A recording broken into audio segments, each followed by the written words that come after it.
అలాగే కొడుకు విషయంలో కూడా వచ్చేసి, అరే జాగ్రత్త రే, ఒక్కసారి పెళ్ళానికి లొంగిపోయావు, ఇక అదంతేరా, నిన్నట్ట చేసేస్తుందిరా, నిన్నెట చేసేస్తుందిరా, అదిరా ఇదిరా, ఒకటే భయం. ఎందుకంటే వీళ్ళు అది చేస్తారు కాబట్టి, మొగుళ్ళని అది చేసేస్తారు కదా అమ్మల దగ్గర నుంచి లాగేసుకొని. అందుకని జోరీగలాగా కొడుకులను పిలిచి వాళ్ళని ఇన్వాల్వ్ అయిపోయి వాళ్ళు ఎందుకు పనికి రాకుండా తయారు చేసి వాళ్ళకి కాపురాలు సరిగ్గా చేసుకొనియరు. వీళ్ళు సంతోషంగా ఉంటారు, వాళ్ళు సంతోషంగా ఉండనివ్వరు. ఎన్ని కాపురాలు నాగరాజు గారు, అనవసరమైనటువంటి జోక్యం అన్నమాట వీళ్ళ దాంట్లో. ఇక్కడ మీ ఆవిడ ఇవాళ నాతో మాట్లాడలేదు, ఇవాళ మాట్లాడకపోతే రేపు మాట్లాడుద్ది. ఓ రోజు ఆ పిల్లకి మాట్లాడలేదు అనిపించిందేమో, ఉండరాదా?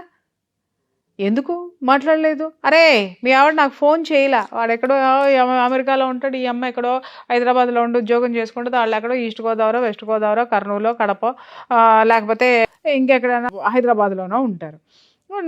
ఈ ఎమ్మటే ఫోన్ చేసి, ఏంటోరా మీ ఆవిడ 2 రోజుల నుంచి ఫోన్ చేయట్లేదు, ఏమైందో ఏమో మాకేం తెలుసు అని అనగానే వాడికి సర్రమంటది. అహే మా అమ్మకి ఫోన్ చేయదా,